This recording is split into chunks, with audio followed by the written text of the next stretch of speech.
이번에는 검찰로 가보겠습니다. 김용현 전 국방장관의 구속영장이 발부될 즈음인 어젯밤 자정께 구치소 화장실에서 자살을 시도했다고 법무부가 밝혔습니다. 하지만 건강에 큰 이상이 없다고 판단한 검찰은 오늘 오후에 김용현 전 장관을 불러 조사를 이어가고 있다는데 바로 가보죠. 자, 박현주 기자. 지금 김용현 전 장관 조사하고 있다던데 문제가 없는 겁니까?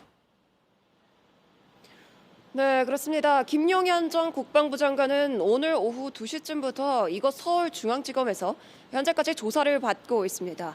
오늘 국회에서 법무부는 어젯밤 11시 52분쯤 김 전 장관이 화장실에서 극단적 선택을 했고 이걸 경비 인력이 발견을 해서 바로 조치를 취했다고 밝혔는데요. 어젯밤 법원에서 김 전 장관의 구속영장을 발부하던 무렵 벌어진 일입니다. 현재까지 김 전 장관의 건강에는 이상이 없다는 게 법무부 설명입니다. 결국 이 사태의 2인자인 김용현 전 장관이 구속이 됐습니다. 그러면 윤석열 대통령에 대한 직접 수사도 곧 들어간다고 봐야 하는 거 아닙니까? 네, 그렇습니다. 법원은 김 전 장관의 내란죄에 대해서 범죄 혐의가 소명된다고 설명을 했습니다. 비상계엄을 내란으로 볼 수 있다는 사법부의 첫 판단이 나온 건데요. 이에 따라 내란죄에 대해서는 불소추권이 없는 윤석열 대통령에 대한 수사에도 속도를 낼 수 있게 됐습니다. 검찰 입장으로서는 법원에서 내란죄 수사 개시권도 인정받은 만큼 수사기관 간 주도권 경쟁에서도 앞서 있습니다. 검찰은 오늘 특별수사본부에 검사 5명과 수사관 10명을 더 늘리기로 했습니다. 네, 검찰은 오늘 특수전 사령부를 압수수색했다고요?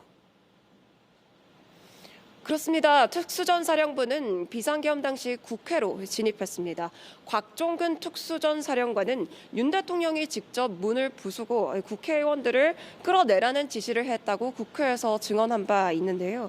오늘의 검찰 압수수색은 이 관련 증거를 찾기 위함이었습니다.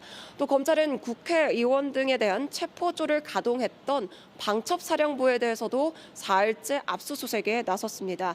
여인영 방첩사령관은 윤 대통령이 올해 초여름 때부터 김 전 장관이 있는 자리에서 계엄을 언급했다고 검찰에 진술하기도 했는데요.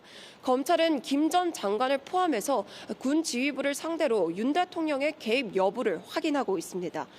이 과정이 끝나면 윤 대통령에 대한 조사 일정도 윤곽이 드러날 걸로 보입니다. 지금까지 서울중앙지검에서 JTBC 박현주입니다. JTBC 뉴스를 시청해 주셔서 고맙습니다. 저희는 저녁 6시 50분 뉴스룸에서 뵙겠습니다.